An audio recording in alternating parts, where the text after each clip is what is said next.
नमस्कार, समाचार एक्सप्रेस में आपका स्वागत। आइए खबरों की ओर रुख करते हैं। भारतीय किसान यूनियन अम्बावता के युवा जिला अध्यक्ष आदिल फरीदी ने अपने क्षेत्र में कोरोना महामारी के चलते हुए जरूरतमंद लोगों को मास्क और सैनिटाइजर बांटे।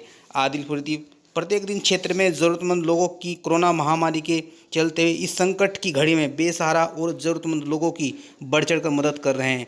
उनके द्वारा आज क्षेत्र में लगभग 30 से 40 लोगों को मास्क और सैनिटाइजर बांटे गए। उन्होंने कहा कि जब तक लॉकडाउन चलता रहेगा वह ऐसे ही ज़रूरतमंद लोगों की सहायता करते रहेंगे। रुड़की से समाचार एक्सप्रेस के लिए अश्विनी कुमार उपाध्याय की रिपोर्ट।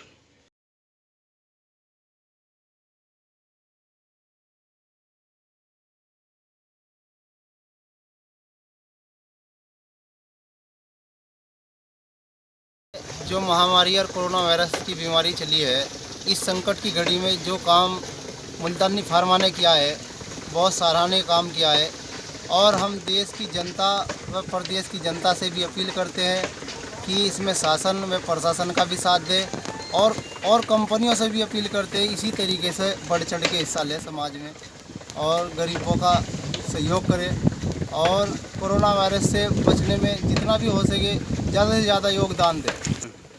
ये जो हमें मुल्तानी फार्मा ने 5 पेटी सैनिटाइजर और 5 रुअफ़ज़ा दी है और पहले भी दी थी उन्होंने। इसी तरीके से हमने सब किसानों को, जो भी हमारे पास किसान आ रहा है, कांटे पे आ रहा है और जितने भाई भी हमारे से मिलने आ रहे हैं, हम सबको उन्हें एक सैनिटाइजर, मास्क और रुअफ़ज़ा तो हम उन ज़रूरतमंद के घर पहुंचा रहे हैं जो इसके मुस्तहिक हैं।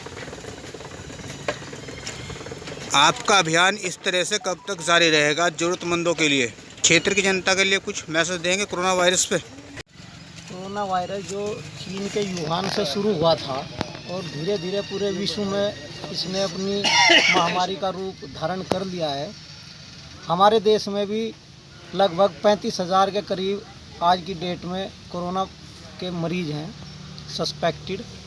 और सरकार ने समय रहते लॉकडाउन करके एक बहुत बड़ा कार्य किया है।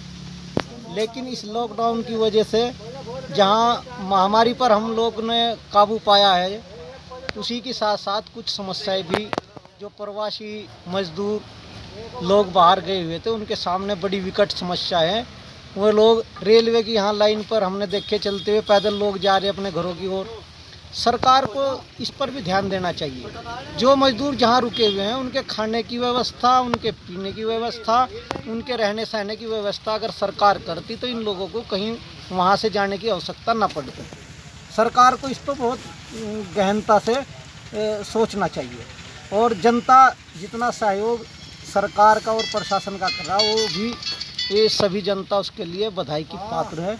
हर तरह से हम देश की साथ हैं और सरकार की साथ हैं। जो भी सरकार निर्णय ले रही है, सब जनता उनकी साथ।